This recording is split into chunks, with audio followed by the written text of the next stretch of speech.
years ago, my wife and I did something a little crazy, or really sane, depending on how you look at it.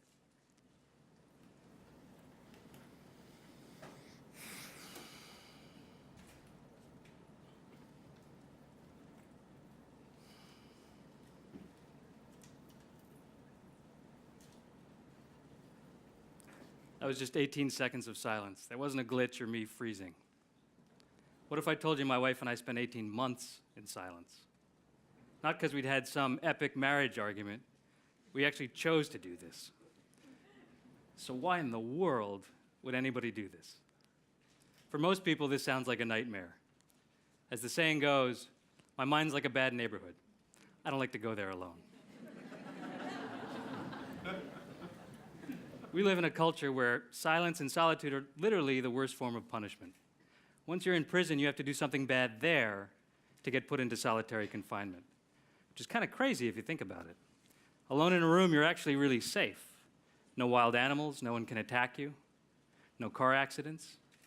So why is it so scary? It's an ultimate form of punishment. It's because we're left alone with our own minds. We're left alone in a bad neighborhood. A friend of ours who spent time in the Himalayas described the life of a family there. The 16-year-old boy would wake up, leave the yurt, and sit and watch over the axe. And watch the axe. If he got bored, he'd take out his flute and he'd play it, and then he'd go home at night. And that was the busy season. Most of the year was all about huddling around the fire trying to stay warm. Now think about that boy's daily life, living the way people have for thousands of years, compared to the average 16-year-old today. And in that boy's culture, the highest calling actually includes choosing to put yourself into solitary confinement in order to train the heart and the mind, which they think of as a single thing, in the cultivation of wisdom and compassion. There were a couple of differences between what my wife and I did and ordinary silence. First, we were part of something called the Shamatha Project, which was the first major long-term study on the effects of meditation. Second, we were going into that bad neighborhood with a program to clean it up, specifically through meditation.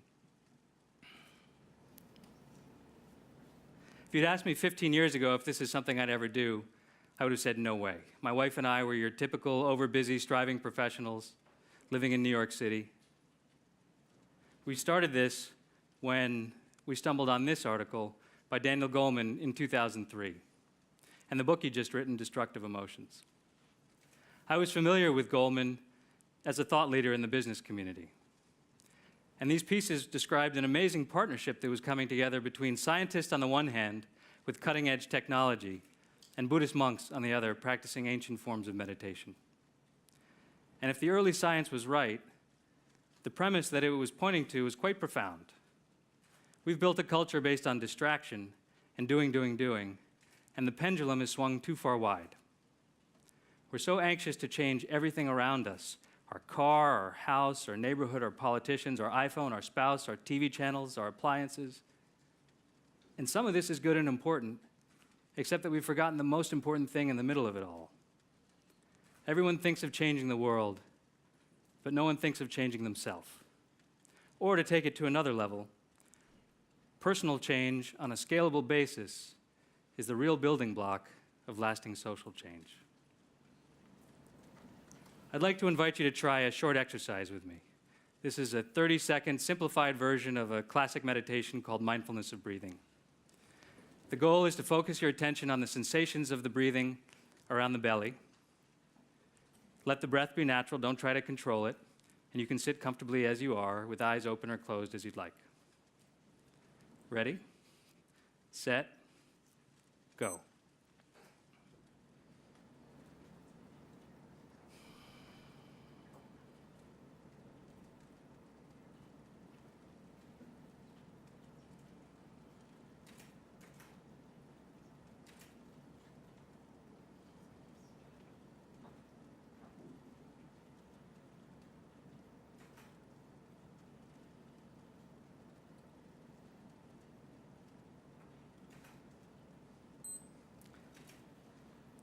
So is anybody here who's not a meditator actually able to keep their focus on the sensations of the breathing around the belly the whole time.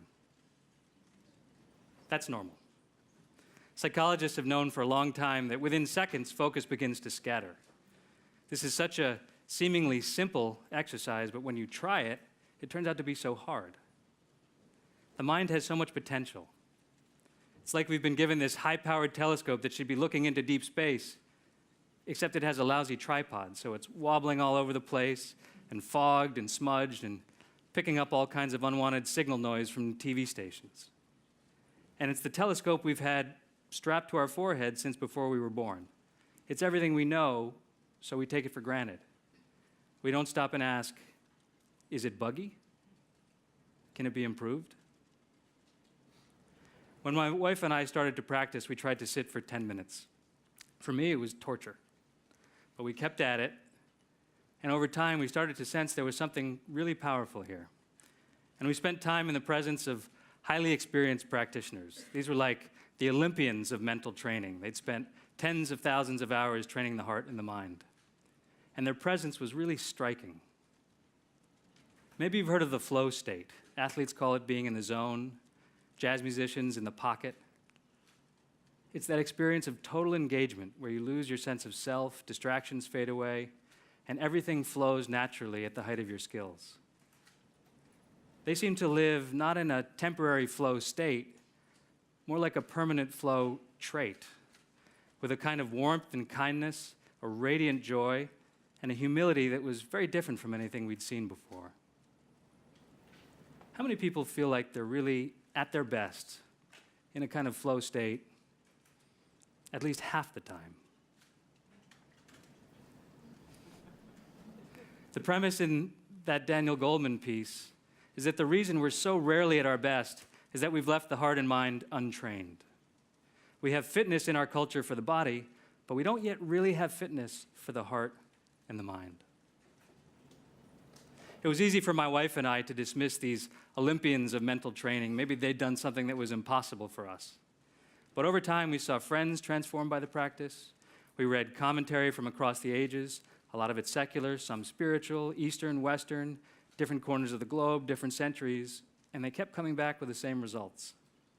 And there was an interesting body of science starting to build. In 2006, we saw a posting for something called the Shamatha Project, this first major study on the long-term effects of meditation. The teacher, Alan Wallace, was exceptional, and on a whim, we applied. Completely forgot about it, and many months later, we both got emails saying, "Congratulations, you've gotten in." And it caught us just in the right moment. My wife was looking to change her work. I was wrapping up a work project. We'd saved up just enough money we could do something like this, and you could live on very little. We'd been trying to have kids for years, and that was really stressful. But it let us do this kind of crazy-seeming thing. Everyone around us thought we were nuts. Our friends, our work colleagues. We thought we were a little crazy, and we were worried about how we'd support ourselves coming out of this. Our fertility doctor thought we were crazy. Our family looked at us like we'd grown antennae on our heads, tried to convince us not to do it. And in 2007, we put everything in storage, drove to the Rockies, and found ourselves living in this lodge with 35 other people just as crazy as us, practicing up to 10, 12 hours a day. The scientists had built labs in the basement, and for fun, we got to try on all kinds of cool new styles like this hat. That's an EEG cap that they used to measure our brain activity while we meditated and did a bunch of psychological tests. As subjects, we couldn't know exactly what they were testing for, but they seemed to go for everything. They took blood, saliva, measured perspiration, respiration. There were interviews. There were even hidden cameras we didn't find out about until afterwards. And then, of course, there was the silence. So why all this monastic silence?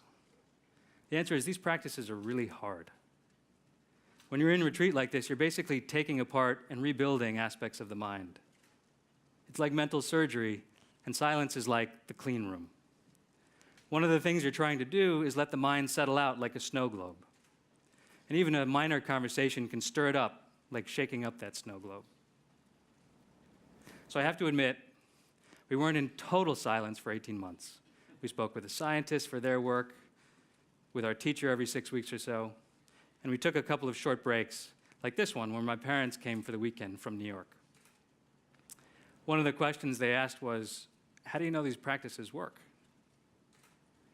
We ended up having the most amazing weekend with them, open and connected in a way that was very different. And they understood at a deep level what we were trying to do and why. So the question became moot somehow. But it's a good question. Because when you're in retreat in the mountains, isolated, practicing 10, 12 hours a day, you lose perspective. It's like swimming in the middle of the ocean. You think you're swimming in the right direction, but it's hard to know how the tides of the mind are carrying you. And then something happens. And it's like you catch sight of shore. And all of a sudden, your little village that used to be everything you once knew is a little speck far down the coastline. This is the last photo I ever took with my dad. A couple of months after my parents' visit, a small miracle came to us. We found out we were pregnant with twins. And then a week later, my father died, suddenly and unexpectedly of a heart attack. I launched out of retreat, leaving behind a newly pregnant wife, going back to New York, and first of all, going from here to here was an exercise in contrast. And this was my first chance to road test these practices. And it was a completely different experience. In situations like this, they say one of two things happens. Either you fall into and get consumed by anger, grief, despair, or you go into denial. What opened up for me was a kind of third way, an ability to feel these emotions but not fall into them so I could keep the heart open, maintain resilience, and be supportive to the people around me in a way that I couldn't have come close to before. And the responses were really meaningful. The same people that had tried to convince us not to do this 18 months before were now asking how to start their own practice. Viktor Frankl describes it beautifully when he writes, "Between stimulus and response, there is a space. In that space is our power to choose our response. In our response lies our growth and our freedom." I want to be clear, I'm not holding myself up here as anything so great, far from it. If anything, these practices have shown me how much work there still is to do, but they've been a big help for sure. So what were the benefits? There's a long tradition of not talking in detail about any change you might have experienced, but what I can talk about is what people like us have experienced generally, which is no longer anecdotal thanks to a large body of science. This slide shows the number of mindfulness meditation studies published in peer-reviewed journals since 1980. And the findings are interesting, and right on top of what the commentary has said for ages. Improvements in focus, memory, health, happiness, emotional resilience, emotional intelligence, reduction in a variety of disorders, including ADHD and depression, and improvements in kindness and compassion, measured in a number of interesting ways. All of this has been driving more and more press. That's the cover of this month's Scientific American.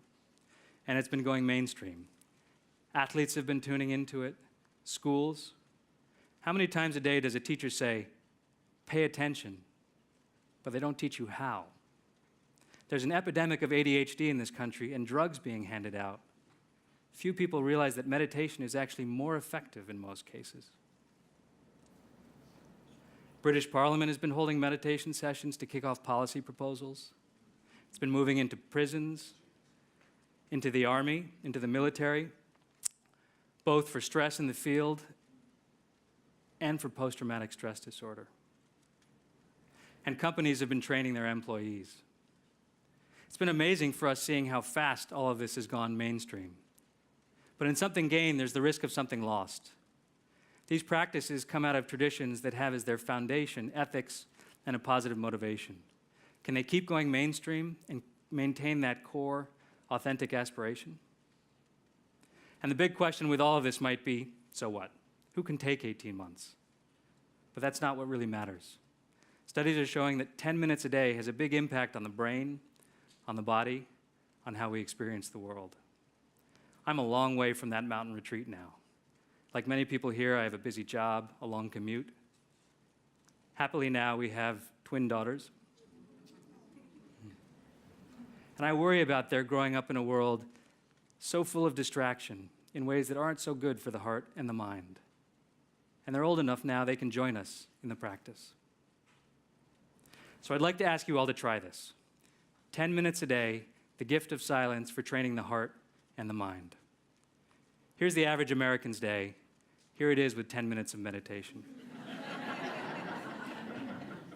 That's 1% of our day. We can do this. And that 1% is the seed of change for so much. Few of us in our lifetime will start a revolution, although this might build into one. Few people can move around the world or start a foundation, but this is something every one of us can do now. And as we do, it becomes the family of something much bigger. It all starts with an instinct for that freedom that Viktor Frankl described so beautifully, of heart and mind. And then an aspiration to let that freedom ring outwards to friends and family, prisons, schools, community, city, nation, the world. So please, for 10 minutes a day, as the saying goes,